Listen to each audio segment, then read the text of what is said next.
ये सनी अली हैं जो लोग नहीं जी। जानते, इनकी वजह से आज पाकिस्तान में बेतहाशा लोग ई-कॉमर्स करते हैं, अमेज़न करते हैं और पता नहीं कितने बिलियन डॉलर का लोगों ने फ़ायदा उठाया होगा। मैं पर्सनली कुछ लोगों को जानता हूँ जिन्होंने मल्टी मिलियन डॉलर के फ़ायदे उठाए और सनी के आने से पहले भी बहुत लोग अमेज़न का काम करते थे लेकिन छुप-छुपा के गड़बड़ काम करते थे। लेकिन जब ये आए उन्होंने पब्लिकली सिखाना शुरू किया, सबको खुल के संभालना शुरू किया, उर्दू में सिखाना शुरू किया। हालाँकि सारा कुछ अगेन इंटरनेट पे भरा हुआ था लेकिन फिर इन्होंने पाकिस्तान के हिसाब से जो मुझे समझ में आया, पाकिस्तानियों के हिसाब से लोगों को जगाया, लोगों को बताया और इनकरेज किया और सिखाना शुरू किया और अपना टाइम, धन, मन सब कुछ लगाया, दिल भी लगाया और फिर इवेंचुअली छोड़ के चले गए।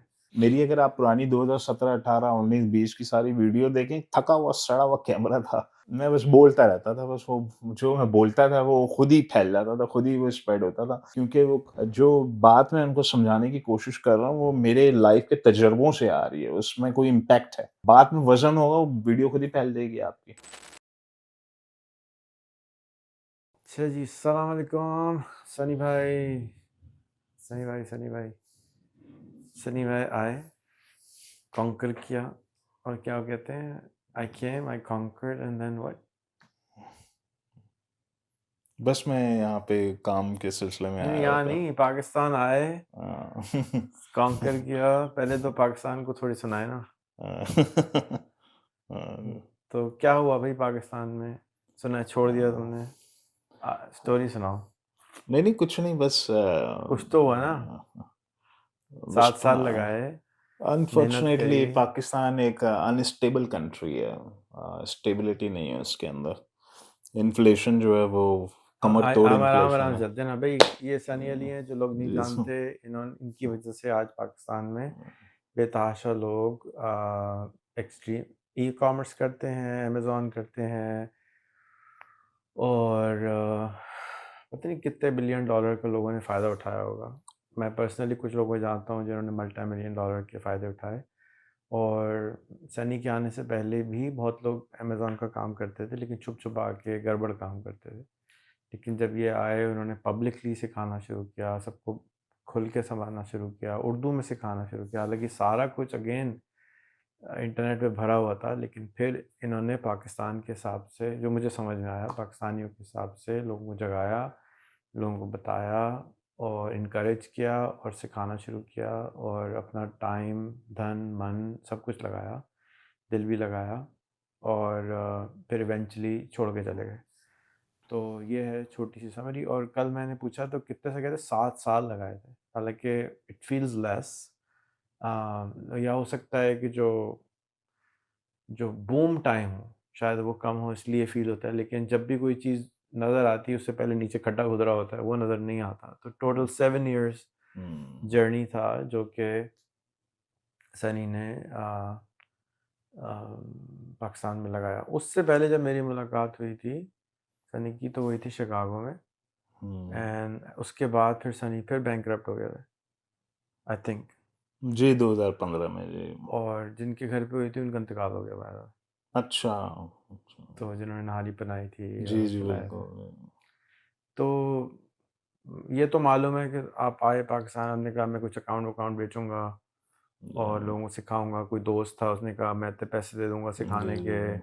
कुछ इस किस्म का मुझे याद है थोड़ा-सा, जिनको नहीं मालूम उनको सुना दो। वैसे तो आई एम श्योर तुमने बहुत दफ़ा सुनाया होगा।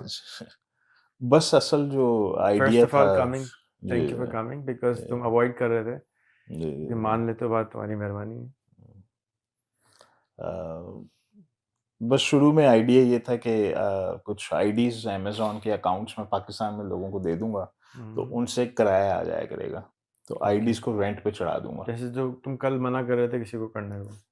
वो डिफरेंट मॉडल है, वो ओके, ड्रॉप शिपिंग है, जो कि ओके, आज भी डेडली है, वो तो बिल्कुल नहीं करना चाहिए। सही। तो मेरा आइडिया ये था कि मैं अमेज़न के अकाउंट्स मलेशिया में बना के पाकिस्तान में किसी की पार्टनरशिप कराऊँगा, तो वो अकाउंट रेंटल आता रहेगा उसका।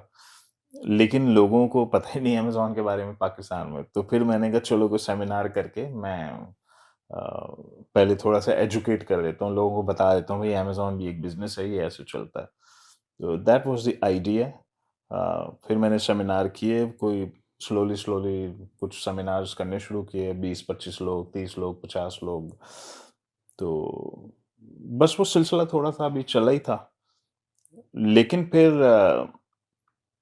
मुझे मज़ा आने लगा, मुझे अच्छा लगा, जब किस मैंने चीज़ में मज़ा आया? स्पेशली कराची में किस चीज़ पे मज़ा आया? लाइक कराची कराची में में जब रहने में मैंने मज़ा हंगर आया, देखी, हंगर सिखाने में मज़ा आया? बच्चों के अंदर हंगर थी, स्पेशली कराची के अंदर, वो कौवों की तरह टूट पड़े मेरे ऊपर।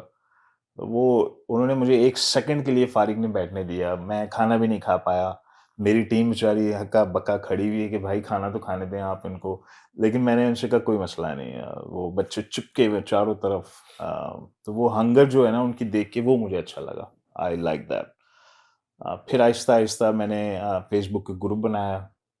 अ, फ़ेसबुक का जो ग्रुप बना था 2017 के एंड पे बना था। तो वहाँ मैंने सबको जमा किया, फिर लोगों को मैंने कहा आप सवाल पूछें मैं आपको जवाब दूँगा। तो मैं काफ़ी बड़ी-बड़ी एंगेजमेंट्स करता था, वो एक कमेंट के ऊपर लंबे-लंबे जवाब देता था, एक्सप्लेन करता था, एजुकेट करता था। तो वो जो टीचर है मेरे अंदर का टीचर जाग उठा बेसिकली। मैं पैदाइशी टीचर हूँ और मुझे बताने का, सिखाने का, रास्ता दिखाने का शौक है। तो वो मेरे लिए एक एक्साइटिंग मोमेंट था। मेरा ख़्याल है उस साल के एंड में मैं पाकिस्तानी बन गया था। उससे पहले मैं पाकिस्तानी नहीं था। मैं मैं ऑस्ट्रेलियन था। लेकिन जब मैं पाकिस्तानी बना हूँ तो फिर मैंने बड़े ख्वाब डिसाइड किए, बड़े ख्वाब डिक्लेयर किए। मैंने बिलियन डॉलर का विज़न बनाया कि जी मैंने $1 बिलियन की इकोनॉमिक एक्टिविटी क्रिएट करनी है पाकिस्तान में। तो इस बिलियन डॉलर की इकोनॉमिक एक्टिविटी को क्रिएट करने के लिए कितने लाख बच्चों का ट्रेन होना ज़रूरी है। वो भले पैसों से हो या मुफ़्त में हो, डज़न्ट मैटर, बच्चा ट्रेन होना चाहिए। तो इंसान के बच्चे तो बहुत हैं पाकिस्तान में घूम रहे हैं। तो वो 3 लाख बच्चों को रॉकेट साइंस नहीं है 3 लाख बच्चे को ट्रेन करना। आपको मिलियंस ऑफ लोगों को ग्रुप में लाना है, उसमें से कुछ लाख बच्चे ट्रेन होंगे। उसमें आधे फेल हो जाएँगे या हो सकता है आधे से ज़्यादा फेल हो जाएँ, उसमें बहुत से कामयाब भी हो जाएँगे। फिर जो कामयाब होंगे फिर एक इंडस्ट्री खड़ी हो जाएगी। पूरी एक इकोनॉमिक एक्टिविटी क्रिएट हो जाएगी पाकिस्तान में, एक इंडस्ट्री खड़ी हो जाएगी। उसमें पढ़ाने वाले भी होंगे, उसमें काम करने वाले भी होंगे, उसमें सर्विसेज़ देने वाले भी होंगे, सर्विसेज़ लेने वाले भी होंगे, सेलर्स भी होंगे। तो अगर अमेज़न पे सेलर्स होंगे तो सर्विसेज़ बिकेंगी। जब सेलर्स ही नहीं होंगे तो सर्विसेज़ किसको बेचेंगे आप? सर्विस देने वाले को भी सेलर चाहिए होता है। कुछ एक शख्स अमेज़न पे बेच रहा है। तो वो एक पूरा एक बबल जो है, पूरा इकोसिस्टम क्रिएट करना था। तो जब मैंने इसको स्टार्ट किया तो उस वक़्त तो एज़ सच मुझे नहीं पता था कि मैं ऐसा कोई इकोसिस्टम क्रिएट करूँगा। बस एक स्केच था, ख़्वाहिश थी, एक आइडिया था कि ख़्वाहिश थी। ख़्वाहिश तो थी, बिल्कुल थी। और मैं पाकिस्तानी भी बन गया 2017 के एंड पे। मैंने डिक्लेयर कर दिया कि जी मैंने ये काम करना है। और वो नेशनलिज़्म जाग गई मेरे अंदर। फिर बच्चों की रिस्पेक्ट, बच्चों की मोहब्बत, बच्चों का क्राउड और उनके अंदर हंगर। तो I enjoyed that, I like that. तो मैंने फिर सिलसिला शुरू किया। मैंने ऑनलाइन ट्रेनिंग्स बनानी शुरू की, फिर बाँटना शुरू किया। तो हम उसकी फ़ीस रखी थी हमने $150। बाद में बहुत सारे बच्चे कहते हैं हम अफ़ोर्ड नहीं कर सकते, तो हमने रूल बनाए कि अगर आपकी ये उम्र है, अगर आपकी ये इनकम है, तो आप इसको फ्री ऑफ कॉस्ट भी ले सकते हैं। तो सबने कहा जी हमारी इनकम इससे कम है, तो फिर सबको फ्री देना शुरू कर दिया। तो वहाँ से फिर वो कोई रफ़ली 3 साढ़े 3 लाख जो हैं बच्चे, उन्होंने एक्सेस लिया उस बीबीसी ट्रेनिंग कोर्स का और फिर उसको लर्न करना शुरू किया, मैंने गाइड करना शुरू किया, मैं सेमिनार्स करता था, ट्रेनिंग्स करता था। उसके बाद अमेज़न छोटा पड़ने लगा। यानी बच्चे इतने ज़्यादा हो गए कि अमेज़न जो है वो छोटा लगने लगा कि इसके अलावा भी और इनकम स्ट्रीम्स होनी चाहिए, बच्चों के कमाने के रास्ते होने चाहिए कि कहाँ-कहाँ से बच्चे कमा सकते हैं।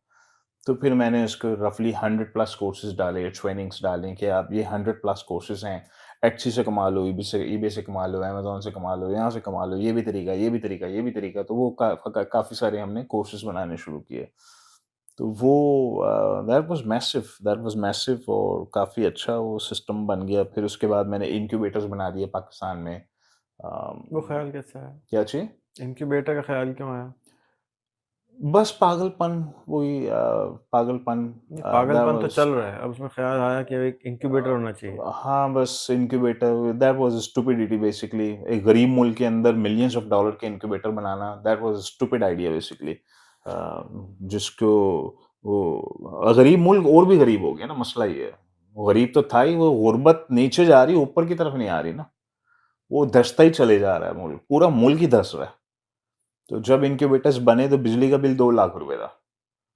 अच्छा, 4 साल में बिजली का बिल 20 लाख रुपए हो गया। अच्छा, 4 साल पहले वो जो कुर्सी है, वो बच्चा उसके लेट से 15-16 हज़ार रुपए दे सकता है, उस कुर्सी के। वो बच्चा उसमें 60% सक्सेस रेट था हमारा। यानी 10 बच्चे बैठेंगे तो 6 उसमें से 200 से $500 कमा के निकलेंगे वहाँ से। I mean as a product fantastic ज़बरदस्त प्रोडक्ट है वो। लेकिन as a commercial product it's a failure. वो सर्वाइव ही नहीं कर सकती उस इकोनॉमी के अंदर। तो जो बच्चा 15,000 रुपए दे सकता था, वो 4 साल के बाद 15 भी नहीं छोड़े, वो तो कहता है मैं 7,000 भी नहीं दे सकता अब। उसकी बाइंग पावर श्रिंक हो गई, ऑपरेटिंग कॉस्ट बढ़ गई, 2 लाख से 20 लाख चली गई। तो पूरी इकोनॉमी तबाह बर्बाद हो गई बेसिकली। और ये हुआ जब गवर्नमेंट चेंज हुई है। जब नई गवर्नमेंट आई है, तो फिर पूरा मुल्क उसने डिप मारी है। तो ₹160 का जो डॉलर था, वो ऑलमोस्ट पौने 300 पे चला गया। तो वहाँ से दैट आइडिया बच्चों के लिए तो ज़बरदस्त था। बच्चों के लिए तो जिन बच्चों ने वहाँ टाइम गुज़ारा उस इकोसिस्टम के अंदर, इंक्यूबेशन के अंदर, वो आज भी पैसे बना रहे हैं, एजेंसियाँ चला रहे हैं, अपना खा पी रहे हैं। लेकिन मेरे लिए as a investor that was a bad idea. तो वो इनक्यूबेटर्स खोले। फिर मैंने पाकिस्तान बेस्ड बच्चों को और अमेरिका बेस्ड या ओवरसीज़ पाकिस्तानियों को आपस में क्लब करना शुरू कर दिया। तो मैं ये कहता था पाकिस्तानी बच्चा जो है वो $500 का मिल जाता है आपको। तो बच्चे को ट्रेन कर दिया। ओवरसीज़ पाकिस्तानी जो है उसके पास तो टाइम ही नहीं है।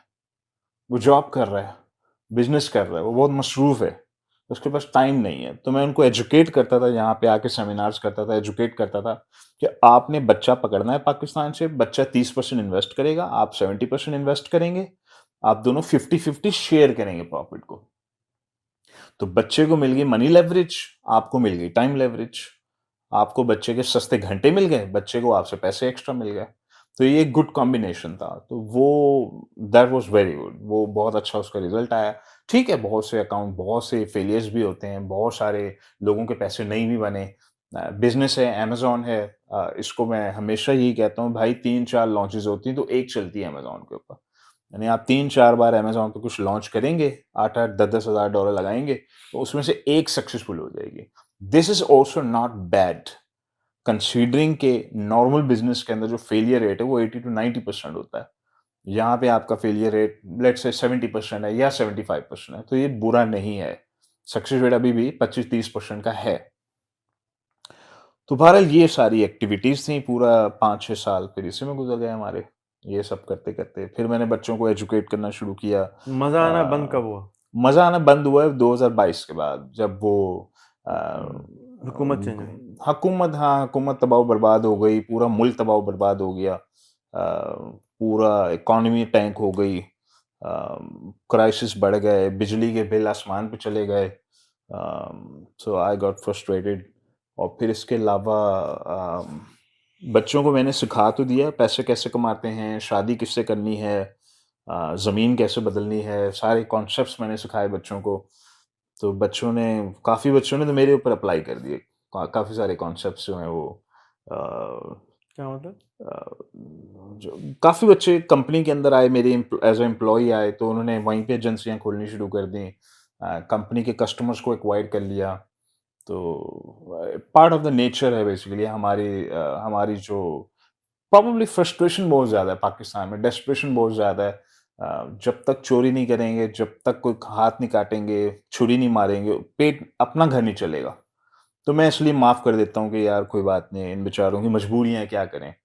बेचारे वैसे मुल्क में हैं जहाँ जब तक छुरी नहीं मारेंगे आप सर्वाइव नहीं कर सकते, जब तक चोरी नहीं करेंगे आप सर्वाइव नहीं कर सकते। तो शायद ये मजबूरियाँ हैं उनकी। बट आई थिंक स्टिल हमने एक बार सर्वे फिल करवाया, तो पता लगा कि उस दौर में जब मैंने सर्वे फिल कराया था तो रफ़ली 300-400 मिलियन डॉलर नज़र आ रहा था कि इकोनॉमिक एक्टिविटी जो हमारे बच्चे वीबीसी के ऊपर हम उनसे सर्वे फिल कराते थे कि आप कितने पैसे कमा रहे हैं। कहाँ से कमा रहे हैं, कैसे कमा रहे हैं।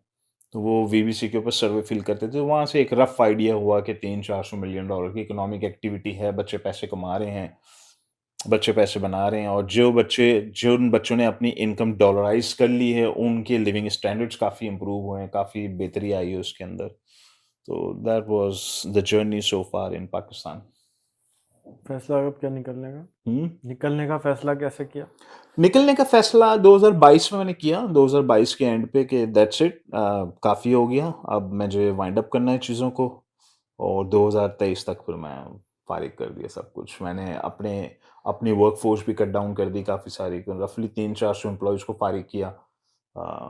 तो ये 2023 में है। अब एक्सट्रीम कॉमर्स है या ख़त्म हो गया? नहीं, नहीं है, बिल्कुल है, अब ऑफ़ कोर्स है। अब वो किसका है? अभी बस मैं चला रहा हूँ। एक्सट्रीम कॉमर्स जो है, इसमें 2 ही काम हो रहे हैं फिलहाल। एक तो मेरे अपने अकाउंट्स, जो मेरे, क्योंकि मैंने 2018-19 में बहुत सारे बच्चों के साथ पार्टनरशिप्स की थी। तो मैंने एज़ अ इन्वेस्टर, मेरा जो मॉडल मैं प्रीच करता था, वो मैं मॉडल खुद भी इस पे काम करता था। तो मेरे अपने पैसे लगाए थे 2018-19 में, बहुत सारी इन्वेस्टमेंट्स की थी, बहुत सारे बच्चों के साथ। 50-50 की मेरी इन्वेस्टमेंट्स होती थी कि मैं पैसे लगाऊँगा, आपने काम करना है, इस अकाउंट को चलाना है। तो वो अकाउंट्स जो हैं, वो मेरे अच्छे परफ़ॉर्म कर रहे हैं, वो चल रहे हैं मेरे। काफ़ी काफ़ी अकाउंट्स काफ़ी अच्छे जा रहे हैं। एक ये मेरा बिज़नेस है, दूसरा सर्विसेज़ का है कि बहुत से लोग हैं जो कहते हैं कि जी हमने अमेज़न का बिज़नेस करना है। तो हमारी कंपनी उनको सर्विस प्रोवाइड करती है कि ठीक है, हम आपको ऑन बोर्ड लेते हैं। 1.5 से 2 साल हमें स्ट्रगल में निकलेंगे। इस 1.5 से 2 साल की स्ट्रगल में कोई 3-4 लॉन्चेस करेंगे। 2-3 इसमें बर्बाद हो जाएँगी। एक जो चल पड़ेगी, उसको हम आहिस्ता-आहिस्ता ग्रो करते रहेंगे, आहिस्ता-आहिस्ता वो फूलता रहेगा। 3-4 सालों में एक अच्छा अकाउंट तैयार हो जाएगा आपको। तो बस ये 2 काम हम लोग कर रहे हैं इस पाकिस्तान का जो एक्सट्रीम कॉमर्स का जो इंक्यूबेटर थे और जो वक़्त। स्पेसेस बनाई थी बहुत सारी, उनका क्या हुआ? वो मैंने फ्लिप कर दिया। बेच दी। जी, जी, भेज तो दिया अब वो मैंने। आपकी नहीं है। नहीं, नहीं, वो मेरी बट नहीं है। एक्सट्रीम कॉमर्स पाकिस्तान में है, जी, लोग हैं, बिल्कुल है। स्टाफ है, जी, जी, कोई स्टाफ़ तो है। दफ्तर है, नहीं, दफ्तर तो नहीं है, बस वर्क फ्रॉम होम है। वर्क फ्रॉम जी, सारे लोग। जी, दफ्तर वाला आइडिया मुझे नापसंद है। पाकिस्तान जैसे मुल्क में दफ्तर नहीं होना चाहिए। It does not really work well. बच्चे जब सिगरेट पीने के लिए बाहर जाते हैं, तो वो फिर मिल जाते हैं, वो फिर सारे मिल के चोरियाँ करते हैं। तो वो आइडिया ही मुझे अब समझ नहीं आता कि भाई घर से काम करो, ताकि बाहर सिगरेट पीने के लिए ना जाएँ लोग। अच्छा, तुम एक बहुत अच्छे साइकोलॉजिस्ट भी हो और बहुत ये अच्छे सोशियोलॉजिस्ट भी बन गए हो, कम से कम पाकिस्तानोलॉजिस्ट तो बन ही गए हो।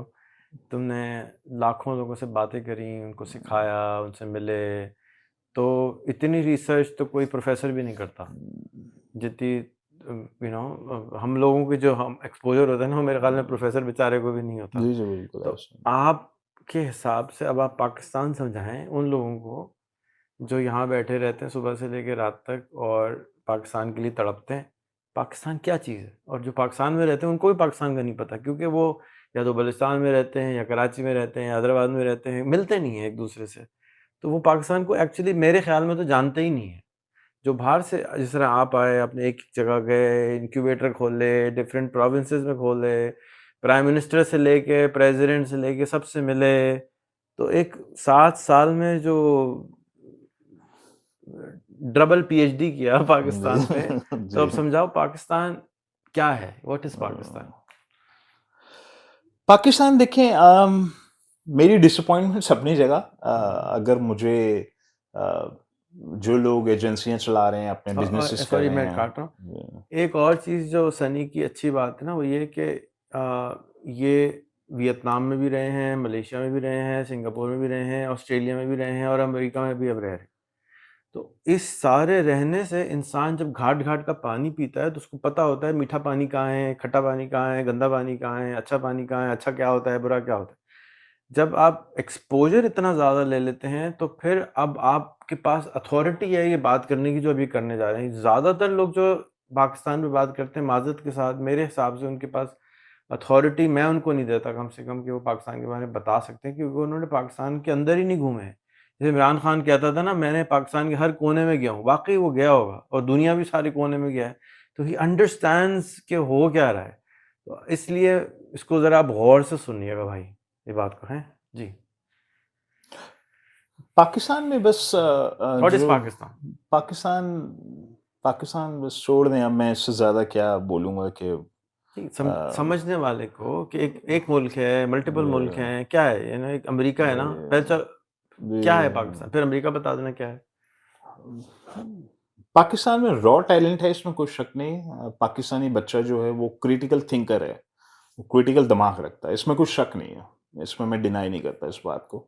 अच्छा, उसकी वजह ये है डेस्परेशन, फ्रस्ट्रेशन, आग लगी हुई है, पैसा कमाना है, बाहर निकलना है, मोबाइल फ़ोन लेना है। दूसरी तरफ आप एक फिलिपिनो एम्प्लॉयी को जब हायर करते हैं, फिलिपिनोज़ जो हैं हाँ, फिलीपीन में भी रहे उनका हो। भूल नहीं, नहीं, गया था। वहाँ भी ऑफ़िस था मेरा, एम्प्लॉइज़ थे मेरे, हाँ, तो वो लकीर के फ़कीर हैं, रोबोट की तरह काम करते हैं, जो स्क्रिप्ट में लिख दिया उन्होंने वो करना है। उस स्क्रिप्ट के ऊपर वो क्वेश्चंस नहीं करेंगे कि इसको ऐसे कर लें, इसको वैसे कर लें, ऐसा क्यों हो रहा है, वैसा क्यों हो रहा है। पाकिस्तानी बच्चा जो है वो वो स्क्रिप्ट कॉपी नहीं क्रिटिकली कर सकता। उस स्क्रिप्ट को देखेगा और उस पे सवाल भी उठाएगा कि इसको ऐसे नहीं करना चाहिए, इसको ऐसे करना चाहिए, ठीक है? Now this is a very good thing, यानी क्रिटिकल दिमाग पाकिस्तानी बच्चा रखता है, इसमें कोई शक वो नहीं है। स्क्रिप्ट फॉलो कर सकता है वो? वो स्क्रिप्ट नॉट रियली वो नहीं फॉलो कर पाएगा, हाँ, वो नहीं करेगा। वो क्रिटिकली जो है उसमें अपने इनपुट्स डालेगा, उसको क्रिटिकली देखेगा। मेरे अ, ख्याल में तो पढ़ता ही नहीं है। हाँ, तो ये कुछ कुछ प्लस पॉइंट्स भी हैं, कुछ नेगेटिव पॉइंट्स हैं। अच्छा, नेगेटिव पॉइंट जो हैं वो ज़्यादातर सिर्फ़ इसलिए आते हैं कि हंगर है मुल्क के अंदर, गुर्बत है, हंगर है, दौड़ लगी हुई है पैसे कमाने की, रेस लगी हुई है। तो बस फिलीपीन उसमें में गुर्बत नहीं है? फिलीपीन में भी है, बिल्कुल है, बट समहाउ आई थिंक वो हमसे बेटर ऑफ ही हैं, हमसे बेटर ऑफ हैं। दुनिया के बड़े मुल्क देखे हैं, लेकिन पाकिस्तान को अगर कंपेयर करना है तो बस कुछ अंडर डेवलप्ड कंट्रीज़ जो अफ्रीका में हैं, उनसे कंपेयर किया जा सकता है। वो फिलीपींस में आप कभी चले जाएँ, मनीला में चले जाएँ, मेट्रो मनीला, ट्रेनें चल रही हैं, बिल्डिंग्स हैं, हाई राइज़ हैं, हाईवेज़ हैं, नेटवर्क है, लोग आ रहे हैं, जा रहे हैं, ऑल्दो के स्लम्स भी हैं वहाँ पे, बिल्कुल हैं, स्लम्स हैं। लेकिन समहाउ वो फिर उनके अंदर जो एथिकल वैल्यूज़ हैं, वो फिर थोड़ी बेहतर मिलेंगी, आप बहुत बेहतर मिलेंगी। जिसकी वजह से लोगों का ओवरसीज़ पाकिस्तानी छोड़ें, आप गोरे जो हैं, उनका तो ट्रेंड ही है कि जी हमने फिलीपीन से हायर करना। तो गोरों से कभी पूछें कि भाई पाकिस्तान से हायर करें, तो वो आपको नेगेटिव एक्सपीरियंस ज़्यादा शेयर करेंगे, अनफॉर्चुनेटली। वो नेगेटिव एक्सपीरियंस शेयर करेंगे, जी हमारे क्रेडिट कार्ड चोरी हो गए, हमारा एम्प्लॉयी ने हमारा कार्ड स्वाइप करना शुरू कर दिया, ये करना शुरू कर दिया, तो ये सुनने को मिलता है। जो कि एक अलमिया है बेसिकली, अलमिया है कि पूरी कौम जो है वो, अब मैं ब्लंटली कुछ वर्ड्स प्लीज़ बोल दूँगा ब्लंटली तो बोलें। नहीं, नहीं, बोलें, बोलें, बोलें। वो फिर बोलें, गालियाँ बोलें, बोलें, आपको भी हाँ। पड़ेंगी, मुझे नहीं, भी नहीं, कोई बात पड़ेंगी। नहीं, खा लेंगे। क्यों? देखें, जब तक हमें ये अगर हमारे जिस्म में कैंसर है और अगर डॉक्टर बताएगा नहीं कि यहाँ कैंसर है, यहाँ कैंसर है, तो वो सर्जन आगे बेचारा क्या करेगा? तो अब आप एक एक्स-रे मशीन है। अब आप बताएँ कि आपको कहाँ-कहाँ नज़र आते हैं। इट डज़न्ट मीन कि कोई एक्शन एक्शन तो लेना ही नहीं है किसी ने। वो तो सब कह रहे हैं कि जी बस अल्लाह से ही कुछ कराएगा। तो आप खुल के बोलें कि यार आपको क्या नज़र आया? मुझे बहुत कुछ सीखने को मिलता है मैं जब आपसे ये बातें सुनता हूँ। चोर है बेसिकली, चोर कौम है। ठीक है। जी हाँ, सैडली स्पीकिंग पूरी कहाँ-कहाँ चोरी पूरा मुल्क करते ही हैं? चोर है basically. I am very sad to say something like this, बहुत दुःख हो रहा है मुझे कहते हुए। और फिर चोर हैं, डाकू हैं? चोर हैं। चोर हैं। छुप के करते हैं? डाकू तो मैं नहीं बोलूँगा। छुप के करते हैं? हाँ, यानी कि छोटी-छोटी चोरियाँ जहाँ हाथ पड़ गया मार दिया। डाकू तो ऐलान करके आता है। तो ये पाकिस्तान में लोग ऐलान करके तो नहीं आते, खामोशी से करते हैं, तारीकी में करते हैं, अंधेरे में करते हैं, बिहाइंड करेंगे, आपके पीछे करेंगे। तो हुँ। सामने नहीं है, ऐसा नहीं है कि बहादुर वो हैं? बहादुर हाँ, एक छोटा-सा तबका 10 से 20% का है जो बहादुर भी है, 10 टू 20% हैं। चाय पक्का नहीं फिर लोगे? प्रोबेबली हाँ, चाय 10 पक्का नहीं? नहीं, बहुत शुक्रिया। अच्छा, फिर इसके अलावा जो मेरी डिसअपॉइंटमेंट की कुछ वजूहात में से सबसे ज़्यादा जो मेरा बैड एक्सपीरियंस हुआ वो हम अ, खुसूसियात पे आते हैं। ये चोर हैं, क्रिटिकल ये थिंकर हैं, हाँ जी, बिल्कुल है। मेहनती हैं, एवरेज हैं। एवरेज हाँ मेहनती जी, हैं। बिल्कुल। 30%, 50%, 70%? अ, 30 टू 30 टू 40% जी। 40% मेहनती हैं। ऑनेस्ट हैं? अ, 10%, 20%, 20% है, हाँ, 80% 20%, नहीं है। नहीं, सही 80% है। नहीं है। अम्म, चोरी करते हैं वो बात हो गई, और कितने परसेंट चोरी करते हैं? 70 to 80% 20% नहीं जी, करते, जी। 20% ठीक है। जी। और क्या होती है खसूसियात कौम की? नमाज़ी परहेज़गार हैं हम लोग। पूरे नमाज़ी। पाकिस्तान में नमाज़ें पढ़ी जाती हैं। नमाज़ी परहेज़गार हैं। किस चीज़ से परहेज़ करते हैं? बगैर सूअर मूँछों से? वाले मौलवी हैं। परहेज़ सबसे किस ज़्यादा चीज़ से? जो चोर हैं वो बगैर मूँछों वाले मौलवी हैं, ओके। जिनके साथ मेरा काफ़ी एक्सपीरियंस हुआ है और उनके साथ मैंने ट्रांज़ैक्शंस की हैं, मैंने इन्वेस्टमेंट्स की हैं। बगैर मूँछ अ, वाले दाढ़ी होती है उनकी? हाँ, बगैर मूँछों वाले दाढ़ी वाले। जी, जी, बिल्कुल। वो सबसे ज़्यादा नमाज़ी परहेज़गार 5 वक़्त की नमाज़ें पढ़ते हैं, मक्का-मदीना के चक्कर लगाते हैं। उनकी प्रोफ़ाइल पे मक्का-मदीना नज़र आ रहा होता है। हाफ़िज़ कुरान होते हैं वो, हाफ़िज़ कुरान होते हैं, लेकिन सर्टिफ़ाइड चोर, सर्टिफ़ाइड। उनमें परसेंटेज ज़्यादा हो जाती है? अगर अ, दाढ़ी है और मूँछें मैंने गायब हैं? जितने भी दाढ़ी वाले बगैर मूँछों वालों के साथ डील किए, सैडली स्पीकिंग, पता नहीं मेरा कुछ ओवरसीज़ पाकिस्तानियों का हम लोगों का मसला ये है, हम लोग ट्रस्ट ज़्यादा कर लेते हैं क्योंकि हम लोग यहाँ आके थोड़े धुल गए हैं। तो हम लोग थोड़े धुल गए हैं तो हम ज़रा ट्रस्टिंग नेचर के हो जाते हैं। अच्छा, बट जब ट्रस्ट करते हैं तो वो फिर परसेंटेज बताओ ना। अगर दाढ़ी अ, है जी, और मूँछें नहीं है तो परसेंटेज 50% गड़बड़ मैंने है। मैंने नहीं, हाँ, वैसे तो 70 खराब थे। इन इस तबके पे 50% अच्छा, जी, इसमें 50 खराब है, जी, 50 सही है? जी, 50 जी, सही है? तो जी, मेरा इसका मतलब ख़्याल है, हुआ कि हाँ, 30% बेहतर हुए जी। दाढ़ी मूँछें हैं। असल में जो सबसे इम्पोर्टेंट फैक्टर है यहाँ पे वो ये है कि हम लोगों का, पाकिस्तानियों का, जो इंसान के 2 रुख होते हैं। एक रुख अल्लाह के लिए, एक रुख इंसान के लिए। तो अल्लाह के मामलात में तो बहुत अच्छे होंगे, इंसानों के मामलात में टोटल फेलियर। हुकूकुल इबाद खराब है। हकूकुल इबाद में फारिग है बिल्कुल, बिल्कुल फारिग, टोटल फेलियर, मामलात में फेलियर। यानी मैंने आपको कहा ये लें जी $500, आपको $1000 चाहिए, भाई मैं सॉरी 1000 नहीं दे सकता, 500 दे सकता हूँ। जी सनी भाई अगले फ्राइडे को मिल जाएगा आपको। एक भाई साहब $2 लाख चोरी करके भाग गए, बाकायदा सर्टिफाइड चोर है वो। और वो अब वीडियोस पे उनकी वीडियोस आती हैं माशाल्लाह, नमाजी परहेजगार, और वो वीडियोस बनाते हैं और काफ़ी, but he is a certified scammer. अच्छा, फिर इसी तरीके से लोग जो हैं मामलात में कि जी ये मैं आपको फ्राइडे को वापस दे दूँगा, वो फ्राइडे नहीं आता। तो इंसानों के मामलात में फेल हैं, अल्लाह के मिसकम्युनिकेशन। मामलात में पास हैं, वो बिल्कुल नमाज़ें पढ़ते हैं, हाफ़िज़ कुरान हैं, मक्का मदीना के चक्कर लगाते हैं, इबादतें करते रहते हैं, लेकिन पैसों के मामले में मामलात में फेल हैं लोग। ये क्राइसिस है, नेशनल क्राइसिस है इसकी हम लोगों वजह है का। कि पता चली? इसकी डेफ़िनेशन तो आ वजह गई, डेफ़िनेशन तो आ गई, अब वजूहात पे आते हैं। जी, वजूहात समझ आई वजूहात कुछ? वजूहात जो मैंने एनालाइज़ किया है वो लोग ओवर कमिटमेंट्स करते हैं, लोग ये समझते हैं कि मैं आपका बुरा नहीं चाहता। आप ऐसा करें मुझे $2000 अभी लोन दे दें, मैं इंशाल्लाह आपको वापस कर दूँगा। मैं आपका बुरा नहीं चाहता, लेकिन बस मुझसे बुरा हो जाता है। मैं आपका बुरा चाहता नहीं हूँ। कोई भी नहीं चाहता। इनफैक्ट कोई भी इंसान नहीं चाहता कि मैं अपने दोस्त का बुरा करूँ। बस हो जाता है। अच्छा, हो क्यों जाता है? हो इसलिए जाता है कि मैं पूरी कौम ही शेख चिल्ली है बेसिकली। पूरी कौम शेख चिल्ली है। मैं यूँ करूँगा तो यूँ हो जाएगा, फिर ऐसे करूँगा तो वैसे हो जाएगा, फिर ये करूँगा मेरी मुर्गी आ जाएगी, अंडे निकल आएँगे, अंडों से मैं ये कर दूँगा, ये हो जाएगा। तो 2000 का 4 बना के मैं इंशाल्लाह इनके 2000 वापस कर दूँगा। वो प्लान सारे फेल हो जाते हैं। बिजली है नहीं, पानी है नहीं, गैस है नहीं, पूरी मुल्क ही जो है वो एक दलदल के अंदर चल रहा है। पूरा मुल्क ही वो नाले के ऊपर बना हुआ पूरा एक मुल्क। तो लोग बेचारे एफर्ट करते हैं, कोशिश करते हैं, बुरा नहीं चाहते आपका। वो उन्होंने कहा हाँ जी, इंशाल्लाह आपके पैसे वापस कर देंगे आपको। लेकिन वो वापस हो नहीं पाते उनसे। ये मसला है अनफॉर्चुनेटली जो मुझे समझ आई है। तो रीज़न बिजली, पानी और गैस है। क्राइसिस है ना, पूरा मुल्क ही क्राइसिस पे चल रहा है। घर में क्राइसिस, मुल्क में क्राइसिस। जब ऊपर पैसे आते हैं, जब बारिश होगी, तो छींटे कुछ मेरे पे भी पड़ेंगे, आप पे भी पड़ेंगे। जब मुल्क के ऊपर जो पानी आना है, बारिश आनी है, वो नलका ही बंद पड़ा हुआ है। तो हम लोग सारे बेचारे धक्के खा रहे हैं कि 4 छींटे मुझे मिल रहे हैं, 4 आपको मिल रहे हैं, कुछ सर्वाइव कर लें, कुछ कर लें हम लोग। तो वो एफर्ट का रिजल्ट नहीं आता वहाँ पे, और फिर लोगों के अंदर बिज़नेस करने की मैच्योरिटी नहीं है। अब आप मुझे एक बात बताएँ, जॉब करने वाला शख्स, उसको हर 30 तारीख को उसकी सैलरी मिल जाती है। तो जॉब करने वाला इंसान, वो कहता है मैं ये बिज़नेस करूँगा, ये करूँगा तो ये हो जाएगा। वो 100% सक्सेस रेट दिमाग में रख के बैठा हुआ है। हम लोगों ने सारी ज़िंदगी बिज़नेस किया है, तो हमारे दिमाग में एक ही चीज़ बैठी हुई है कि यार मैं 10 ट्राइयाँ करूँगा, 10 बिज़नेसेस करूँगा, 9 फेल हो जाएँगे, 1 चल पड़ेगा। ये हमारा माइंडसेट है। जॉब करने वाले माइंडसेट का ये, उसका माइंडसेट ये है कि मैं जिस पे जो काम करने जा रहा हूँ, ये 100% सक्सेसफुल होगा।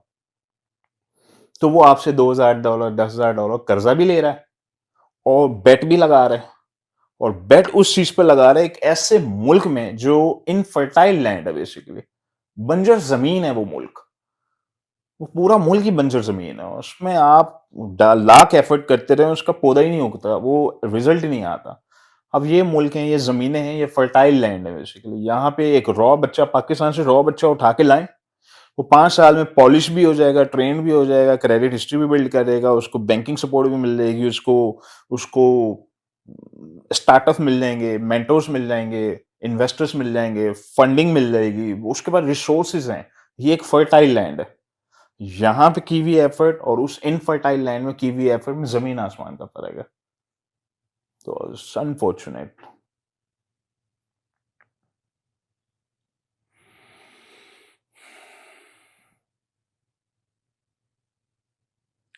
सनी अली की वजह से कितने लोगों की जिंदगी बदली? आई डोंट नो, मुझे नहीं पता। अंदाजन। No idea, maybe. बहरहाल 3-3.5 लाख बच्चे ट्रेन हुए, उन्होंने फ्री ऑफ कॉस्ट ट्रेनिंग्स ली हैं, लर्निंग की हैं, एक इकोनॉमिक एक्टिविटी खड़ी हो गई। बच्चे एजेंसियां चला रहे हैं, सर्विसेज प्रोवाइड कर रहे हैं, बेच रहे हैं, कुछ खा रहे हैं, कुछ वीए बने हुए हैं, कुछ सेलर बन गए, कुछ सर्विस प्रोवाइडर्स बन गए।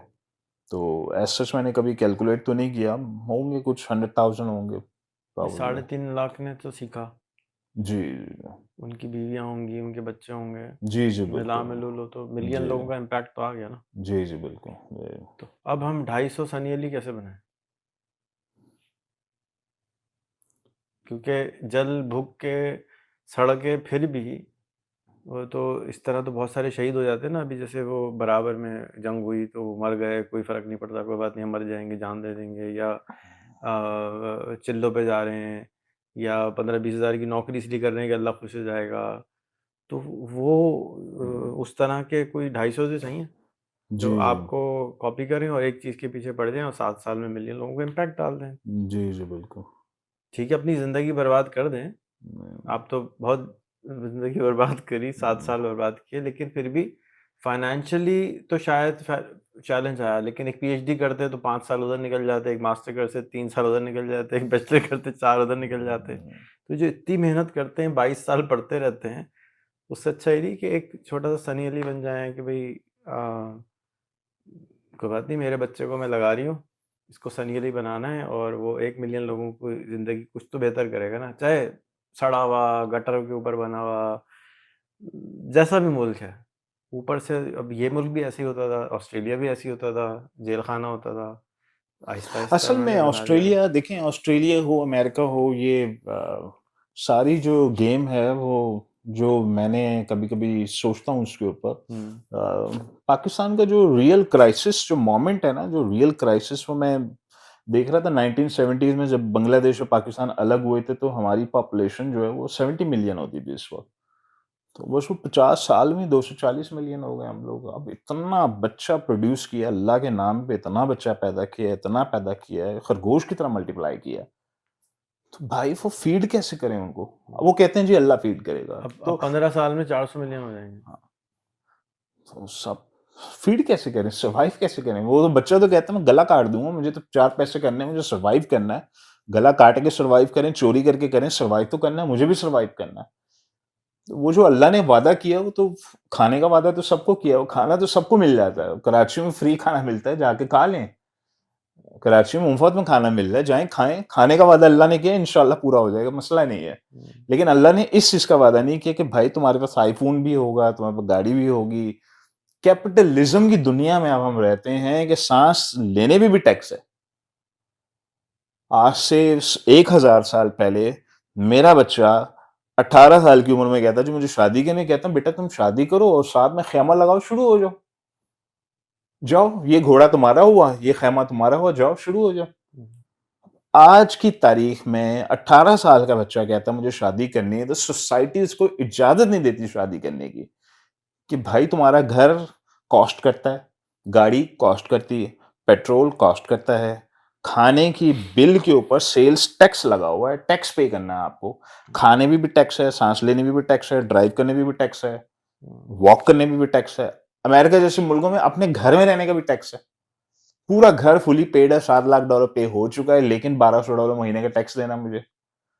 तो इस कैपिटलिज्म के दौर में अल्लाह ने खाने का वादा किया था, लेकिन ये नहीं कहा था कि टैक्स के भी पैसे मैं दे दूंगा, कोई मसला नहीं है, तुम लोग अल्लाह के नाम पे पैदा कर दो। तो चलो मैं नहीं रोक सकता, तुम नहीं रोक सकते हो, तो हुकूमती लेवल पे या कुछ हो सकता है। सवाल ये था कि हम एक सुल्तानाबाद का लड़का जो कि बड़ी मुश्किल से सिंगापुर पहुंच जाता है, ऑस्ट्रेलिया चला जाता है, अपने आप को ठीक कर लेता है, इस तरह के बेशुमार हैं, एक तो नहीं है ना, बेशुमार लड़के हैं, लड़कियां हैं जो निकल गए हैं। मैं कितनों से तो मैं मिल के आया हूँ, जेलों में बैठे हुए हैं या किसी में बैठे हुए हैं, पहुंच जाते हैं, फिर निकल भी जाते हैं, बाहर भी आ जाते हैं, घर भी बना लेते हैं, पैसा भी बना लेते हैं। तुम तो बैंकरप्ट भी हो गए 2-3 दफ़ा, फिर ज़ीरो पे भी आके फिर आके। सवाल ये है कि हम इसको स्केल कैसे करें कि ठीक है, एक तरफ हुकूमत है, बर्बाद है, उसने ₹160 का डॉलर को 280 कर दिया। बल्कि मैं जब अमेरिका, मुझे याद है मैं 8 साल का था तो इधर आया था, तो ₹10 का डॉलर था, और ₹280 का dollar in what 38 years, 30-40 years. But bottom line के आप भी को ने कोशिश करी, 7 साल करी, छोड़ दी, एंड अभी भी बच्चे लाइन में लगे हुए हैं कि हमें कॉलेज जाना है, हमें तो मैं मास्टर्स करना ही करना है।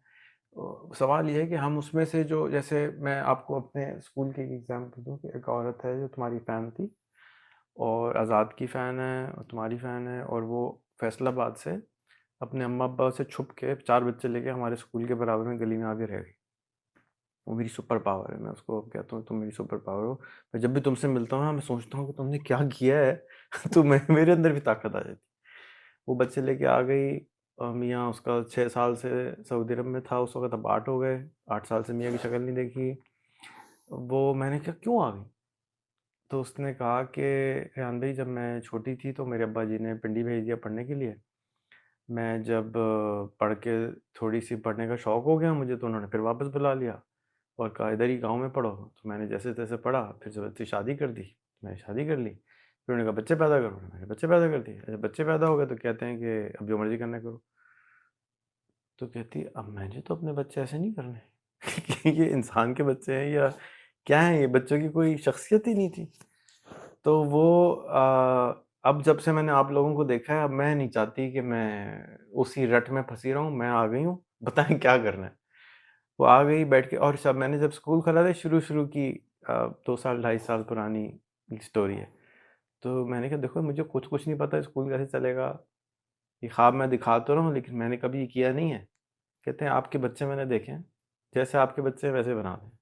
आई डोंट, इससे मुझे इससे ज़्यादा नहीं चाहिए कुछ। मैंने कहा ठीक है लगी रहो, करती रहो। अब वो एक स्कूल की प्रिंसिपल हो गई हमारे यहाँ। उसके दोनों बच्चे रॉकेट हैं। तो अब उसके 2 बच्चे हमारे पास आते हैं, दोनों रॉकेट। मज़ा आएगा आपको मिल के उससे। तो सवाल ये है कि वो 2 बच्चे लेकर आ गई कि रेहान भी ये ले, जो मर्ज़ी करें। इसी तरह और भी बच्चे हैं जो हमारे पास जो आ रहे हैं ना बच्चे, वो बच्चे हैं जो हमको देखकर, जो यूट्यूब पर, टिकटॉक पर, फेसबुक पर देख के इंस्पायर्ड है ना कि नहीं कुछ और भी हो सकता है। वो आना शुरू हो गए। और वो, उसमें जो मेरा जो कोरंगी का स्कूल है वो इब्राहिम हैदरी में है। आप वहाँ जब जाएँगे तो आपको यूँ जाना पड़ेगा, इतनी बदबू होती है वहाँ। और वहाँ पे गली में लोग आते हैं 12,000 15,000 में, वहाँ पे घर मिलता है 2 कमरों का, वहाँ आके रहते हैं और कहते हैं ये मेरा बच्चा, पढ़ाओ उसको। क्या चाहिए? एक साहब हैं वो अपनी ज़मीनें बेच-बेच के आ गए, एक आदमी कतर से उठ के आ गया कि जी मेरे बच्चे पढ़ाओ, मुझे नहीं मालूम। कतर में नौकरी-वोकरी छुड़ी और शिफ्ट हो गए। अरे क्या कर रहे हो भाई तुम लोग, मैं हिसाब कहाँ से दूँगा इन सब कामों का? पॉइंट ये है कि अगर एक वो काम कर रहे हैं, जो हुकूमत वाले कर रहे हैं, अम, जो तुम कर रहे हो या तुमने कोशिश करी उससे रिज़ल्ट तो आया है। ये तो नहीं कह सकते ना कि 3 लाख लोगों को फ़ायदा नहीं हुआ। कौन से मिनिस्टर साहब ऐसे हैं जो कह सकते हैं कि मेरी वज़ह से मिलियन लोगों को की रोज़ी लगी है? मैं तो नहीं जानता किसी मिनिस्टर भाई को जो कह सकते हो। लगी होगी किसी की, लेकिन हम नहीं जानते कि कौन लोग हैं वो। शायद जो है उसकी वज़ह से लगे हैं, तुम्हारी वज़ह से लगे हैं और आज़ाद की वज़ह से लग रहे हैं। तो कोशिश तो करनी है ना, कुछ तो पागल चाहिए। जी, जी। So how can they become sunny? What should they do? क्या फ़ॉर्मूला है? इसका बस यही फ़ॉर्मूला है कि क्योंकि वो जो निकल तो सकते, हाज़िर निकल नहीं सकते। तुमने जी। सेकंड पासपोर्ट 1000 को दिलवा दोगे, 10 लाख को दिलवा दोगे, इस साल के एंड तक 70 लाख पाकिस्तानी और पैदा हो जाएगा। 70 लाख डिजास्टर है, एक दिन में डिजास्टर 22,000 है, बच्चा पैदा होता है। डिजास्टर है मुल्क के लिए, डिजास्टर। गरीब मुल्क और बच्चे पैदा कर रहे हैं। ठीक है, तो ठीक है कर रहे ये हैं, तो चोरियां करेंगे, कत्लो गारत करेंगे ना तो सर्वाइव करने के उनके लिए। आगे एक एक सनी पैदा कर देते हैं ना, तो वो क्या कहता चलो भाई तू उधर लग जा, तू उधर लग जा, तू उधर लग जा। हम वो भी तो पैदा उसी में से हो रहे हैं ना, तुम भी तो वहीं से निकले हो। देखिए आप जैसे लोग, हमारे जैसे लोग, बस हम लोग शौक में आ गए ना। शौक में हमने, हमारे पे तो एक्सपोजर ज्यादा था, शौक कैसे करें दूसरे लोग? एक्सपोजर था हमारे पास, शौक था बताने का, गाइड करने का। दिल बड़ा है, ले लो भाई, तुम भी ले लो, तुम भी ले लो, गाइड कर दिया, बता दिया। लेकिन ये काम इंस्टीट्यूशंस के हैं, ये काम गवर्नमेंट ही के हैं, ये हमारे आपके मेरे हैं नहीं असल में। तो और आप मैं इनकरेज कर सकते हैं, मोटिवेट कर सकते हैं, कुछ साल के लिए इंसान मोटिवेट हो जाएगा, 5-6 साल के लिए हो जाएगा, फिर वो भी गिव अप कर देगा, चला जाएगा। कहाँ जाएगा? नहीं, जो वहां रह रहे हैं वो कहाँ जाएगा? हाँ, वो सही है। लेकिन मेरे पास ऑनेस्टली इसका कोई सॉल्यूशन नहीं है। मेरे पास इसका कोई सॉल्यूशन नहीं है कि जी अ, आप अपने जैसे 300 लोग और क्रिएट करें। आपने भी एफर्ट की, मैंने भी की, बस ठीक है 100-200 हमारे जैसे क्रिएट हो भी चुके होंगे, जो माइक्रो लेवल पे बहुत कुछ कर रहे होंगे, और बहुत से बच्चे कर भी रहे हैं। हम्म, लेकिन आप जो काम कर रहे हैं रेहान स्कूल वाला, वो अच्छा काम है। अगर आप इसको करते रहें, ये तो ऑर्गेनाइज 7 कर साल बाद लें। 7 साल बाद पता चलेगा, 10 साल बाद के कितना बेवकूफ था मैं। डिपेंड करता है ना कि आप ऑर्गेनाइज तो मैं कर चुका हूँ, मैं हुँ, पूरा सिस्टमैटिकली चला रहा हूँ। हुँ, मैं माइक्रो मैनेज नहीं करता, मैं हर चीज़ की एसओपीस हैं, हर चीज़ पब्लिश्ड है, ओपन सोर्स है, जिसको कॉपी करना है कर लो। उसके अंदर इतनी अकल भी नहीं पब्लिक में कि कॉपी कर ले। हुँ, ये बड़ी अजीब व गरीब, वैसे बड़े बड़े चॉइस आप बनते हैं, लेकिन इतनी हिम्मत नहीं है कि कॉपी कर लें, क्योंकि जो हमने बोल्ड स्टेप्स लिए हैं करेंगे, 5 साल बाद करेंगे, अभी नहीं कर सकते। इसीलिए मैं एक्सपैंड कर रहा हूँ, इसीलिए मैं खोल रहा हूँ कि चलो यार और खोलो। तो वो क्या हो रहा है कि वो जो औरतें हैं, जो या वालिदैन हैं जो आ रहे हैं ना हमारे पास बच्चे लेके, जो 2-4 साल गुजारते हैं, 2 साल ही गुजरे हैं, 2.5 साल ही हुए हैं समझो हुँ, मैक्सिमम। तो जिन्होंने गुजारे हैं वो थोड़े से ही हैं, पीछे से लौटें बड़ी बड़ी आ रही हुँ, हैं। और उनको देख के बच्चों में ज़्यादा आ रहे हैं, क्योंकि बच्चों से लोगों की एक्सपेक्टेशंस बहुत कम होती हैं। और बच्चे तो बहुत हैं हमारे यहाँ, तो चल भाई एक हाफिज लग जाओ, एक आर्मी में चले जाओ, एक डॉक्टर बन जाओ, एक इंजीनियर, दर्जन तो हैं, तो लगा लें। तो मैं तो वो एसेंस पूछ रहा हूँ कि क्यों गए थे, क्यों, क्या लस्ट क्या था, क्या क्या मज़ा था जिसके लिए तुम वापस गए? तुम क्या, तुमने कहा कि लोगों को बताया तो मज़ा आया। मैं यही कहूँ समझता हूँ कि वही चीज़ है कि जो भी यहाँ लोग बैठे हैं जो तड़प रहे हैं, उनको इसी तरह से सोशल मीडिया के ऊपर एक्टिव होके उनके साथ कॉन्वर्सेशन करनी चाहिए, बातें करनी चाहिए। जो आपके पहले के 3 साल होंगे, शुरू के 3 साल होंगे जब बातें करी थी ज़्यादा। शुरू का 1 साल ही, पहले साल ही काफ़ी मोमेंटम हो गया था 2017 में, किसी का 18 1 साल में। होगा, किसी का 2 साल होगा, किसी का 3 साल होगा। तो वो अब क्योंकि सोशल मीडिया है, आप कुछ ना करें, टिकटॉक पे गटर बटर करना शुरू कर दें, लोग आ जाएंगे और जी, लोगों के साथ बातें करें। जी, जी, बिल्कुल। तो इस तरह से आप, मेरे ख्याल में अब आज के दौर में सनी अली बनना आसान है, क्योंकि आपने हुँ, सिर्फ बोलना है, वो बोलते जी, ही नहीं है लोग। तो वो कोई जूते लाल के कॉमेडी कर रहा है, कोई अजीब अजीब सी चीजें हो रही हैं। तो I think now change is मेरा ख़्याल है सो मच मैंने नोट इजियर। किया, बहुत से लोग कहते हैं जी हमें बहुत शौक है सोशल मीडिया पे आने का, बोलने का, करते कुछ नहीं है। करने का, लेकिन वो कहते हैं कि लोग जो हैं वो हमारी बातें नहीं सुनते, या वो फिर वीडियोज़ के अंदर एक्शंस में मसरूफ़ हो जाते हैं कि जी वायरैलिटी में मसरूफ़ हो जाते हैं लोग, कि जी हम कुछ ऐसा बोलें या कुछ ऐसा काम करें कल जिसमें मशहूर हो जाए, वायरैलिटी हो। कल मशहूर हो जाए। हाँ, तो वो जो वायरैलिटी के चक्कर में लोग बड़ा कुछ कर रहे होते हैं सोशल मीडिया के ऊपर। मेरी अगर आप पुरानी 2017, 18, 19, 20 की सारी वीडियो देखें, थका हुआ, सड़ा हुआ कैमरा था। मैं बस बोलता रहता था, बस वो जो मैं बोलता था वो खुद ही फैल जाता था, खुद ही वो स्प्रेड होता था। क्योंकि वो जो बात मैं उनको समझाने की कोशिश कर रहा हूँ, वो मेरे लाइफ़ के तजुर्बों से आ रही है, उसमें कोई इम्पैक्ट है। बाद में वज़न होगा, वो वीडियो खुद ही फैल जाएगी आपकी। तो इसलिए मैं तो, अब कोई मुझे कहता है जी मैंने भी ये सब करना है, भाई बिल्कुल करो। आप कोई बिल्कुल वायरैलिटी को दिमाग से निकाल देंगे जी, वायरैलिटी होनी चाहिए मेरी वीडियो के अंदर। अच्छी बात करें, क इम्पैक्ट वाली बात करें, वो खुद ही फैल जाएगी वीडियो। फिर क्यों नहीं करते हो? वायरलिटी के चक्कर में क्यों रहते? बस 2000 लो लो हर इंसान के पास असल में वो कंटेंट की कमी है बेसिकली। एक्सपीरियंस की या तो कमी है। बहुत से लोग कहते हैं जी मुझे आपकी तरह वीडियोज़ बनानी है। मैंने कहा 40 साल की उम्र में पहुँचोगे बननी शुरू खुद ही बननी शुरू हो जाएगी। अभी भाई आप 22 के हो, 23 के हो, आपने दुनिया देखी है, आपका एक्सपोज़र है, आपने पूरी दुनिया घूमी है। पूरी दुनिया एक बार देख लिया आपने। घाट-घाट का पानी पिया है कभी आपने? नहीं पिया तो आपके कंटेंट में, आपकी ज़ुबान में तासीर हो ही नहीं सकती। ज़ुबान में तासीर खुद ही आ जाएगी जब आप एक्सपीरियंस कर लोगे सब कुछ। आप भी 35-40 साल के होगे, दुनिया देखी होगी, घाट-घाट का पानी पिया होगा, एक्सपोज़र होगा, आपकी ज़ुबान में तासीर खुद ही आ जाएगी।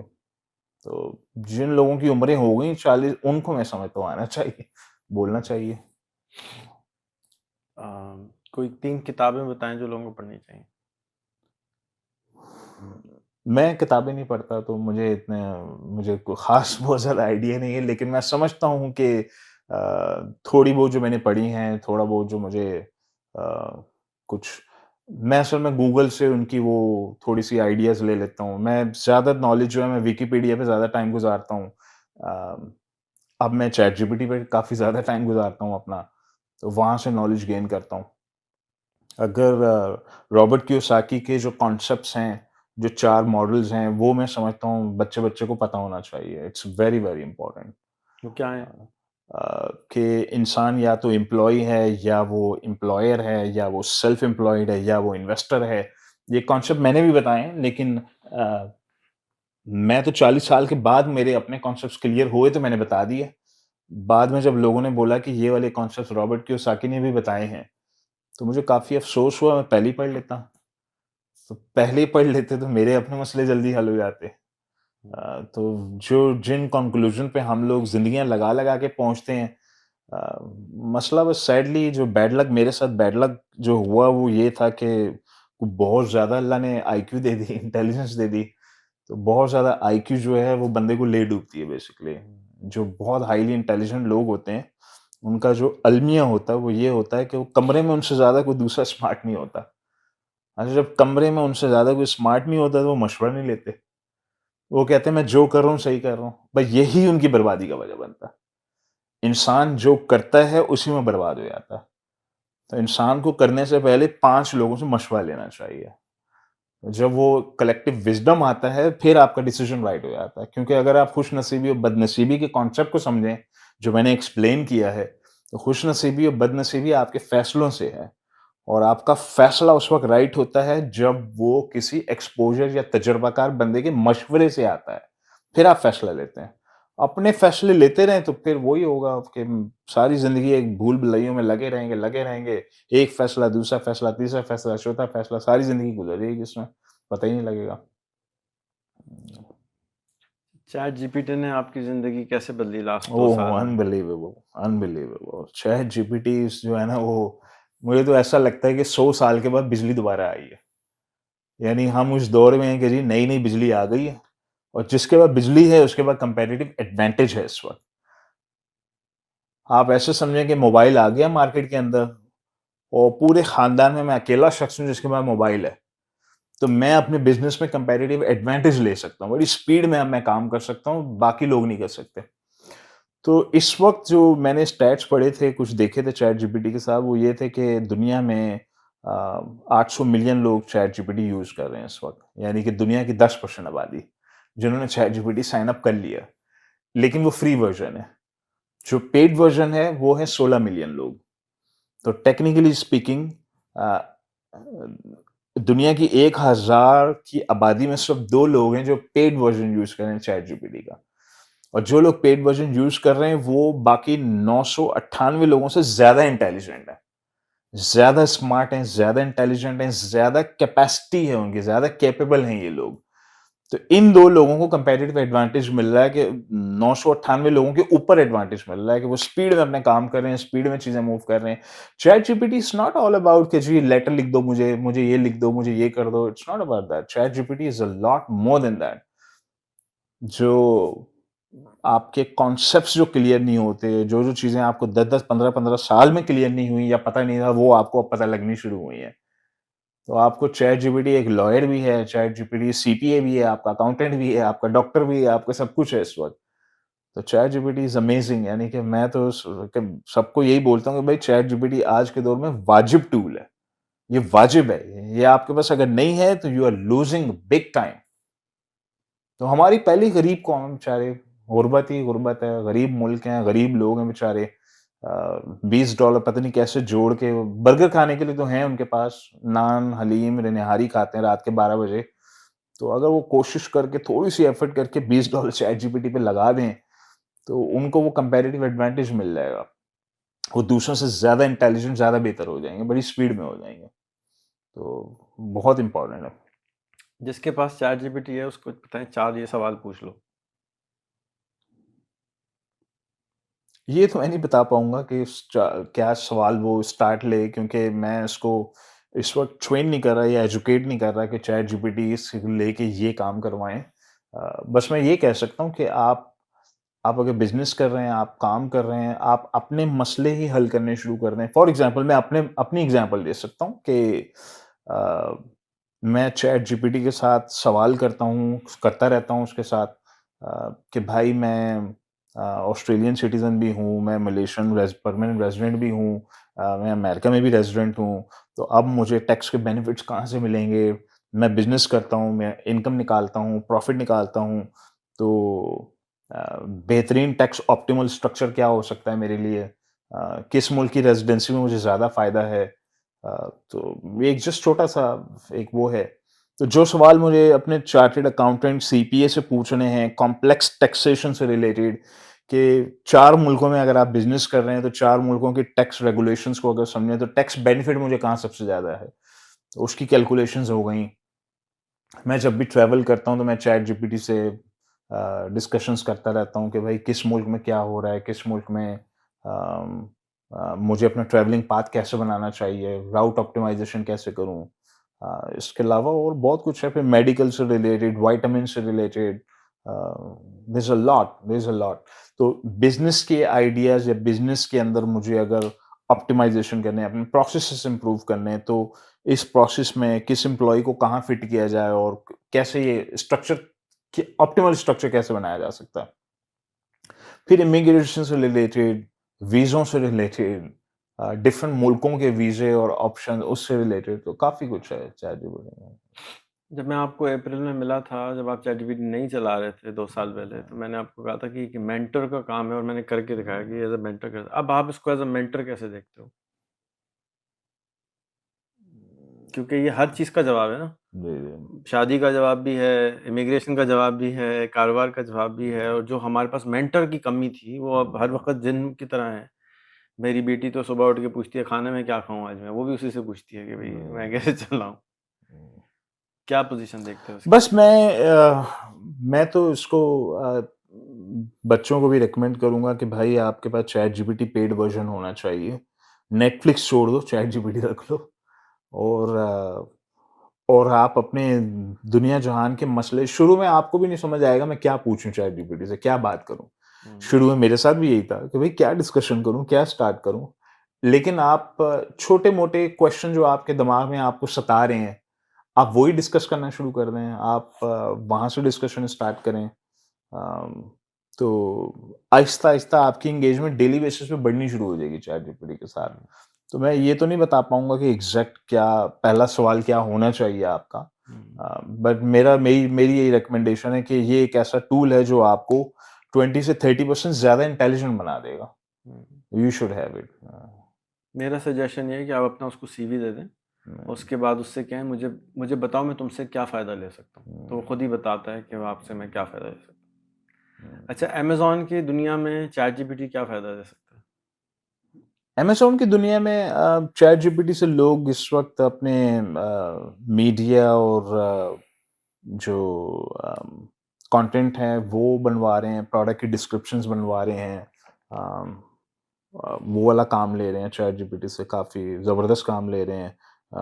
रिसर्च का काम करवा सकते हैं कि चैट जीपीटी से आपने बोला कि मैं इस प्रोडक्ट के ऊपर काम करने जा रहा हूँ, तो मुझे मार्केट में थोड़ा रिसर्च करके बताओ, कौन क्या ऑफ़र कर रहा है, किस मुल्क से सोर्सिंग हो रही है। अ, तो यहाँ पे चैट जीपीटी आपकी हेल्प कर सकता है, कंटेंट क्रिएशन में कर सकता है। पोलिंग का काम अगर आपने करवाना है उसमें भी हेल्प कर सकता है, तो काफ़ी काम हो रहा है। और फ्यूचर में मुझे लगता है कुछ सालों में अमेज़न जो है वो अमेज़न का जो एडवर्टाइज़मेंट प्लेटफ़ॉर्म है जिसके ऊपर पीपीसी के ऊपर लोग काम करते हैं, एफर्ट करते हैं, वो भी ऑटोमेट हो जाएगा काफ़ी हद तक। तो आपको सिर्फ़ प्रोडक्ट डालनी है और बजट देना है अमेज़न को, बाकी अमेज़न खुद ही एडवर्टाइज़मेंट करता रहेगा उसकी। तो फ्यूचर में अभी फेसबुक ने 2 हफ्ते पहले अनाउंस कर दिया कि आप हमें प्रोडक्ट बता दें और पैसे बता दें, हम खुद ही इश्तिहार बनाएँगे, खुद ही मार्केट करेंगे, खुद ही मतलब सब बिल्कुल। खुद कुछ खुद ही कर देंगे, आप हाँ, आराम से चिल बिल्कुल, करके बैठ बिल्कुल यही है, फ्यूचर बिल्कुल यही है, एग्ज़ैक्टली ऐसे ही है। डीप रिसर्च यूज़ किए फिर चैटजीपीटी के अभी कौन-सा? तक? डीप रिसर्च के फंक्शंस यूज़ किए हैं अभी तक? नहीं। सो चैटजीपीटी को आप जैसे वो कैंपेन बनाते हैं ना कि जी कौन-सी प्रोडक्ट बेचूँ, कहाँ बेचूँ? तो आप अगर उसको वो पहले उसको प्रॉम्प्ट पे कहें कि मुझे ये प्रोडक्ट बेचनी है या मैं 4 नई प्रोडक्ट ढूँढ रहा हूँ अमेज़न पे रिलीज़ करने के लिए या प्राइवेट लेबल करने के लिए, उसके बाद वो आपको प्रॉम्प्ट बनाएगा, फिर आप अलग सेक्शन खोल के उसकी डीप रिसर्च करें, तो आधे घंटे बाद जाएगा, 5,500 वेबसाइटों पे जाएगा, उसकी रिसर्च करके आपको पूरी समरी बना के पीएचडी पेपर लिख के दे देगा। जी, जी, बिल्कुल। सो जो आपने जो रिसर्च कहाँ से जी, खरीदना है, किधर बेचना है, कितने का बेचना है, कितने का बिकेगा, वो एक-एक चीज़ आपको डीप रिसर्च करके दे देगा। That's a very powerful tool. ज़बरदस्त है। कोई सवाल मेरे से है? नहीं, ऐस आप ठीक खुद ही ठीक है। थैंक यू सो मच आप आए और लोगों को गाइड करते रहते हो, इसी तरह से करते रहो इंस्पायर। आई एम श्योर कि फिर कुछ ना कुछ अंदर से निकलेगा और कहेगा नहीं यार फिर ट्राई करते हैं। ये जो अल्लाह मियाँ ने कुदरत ने काम लेने होते हैं वो हमसे लेके छोड़ दिए, हम जितनी भी हाथ पैर मार लें। आपका बहुत शुक्रिया। बहुत शुक्रिया, थैंक यू।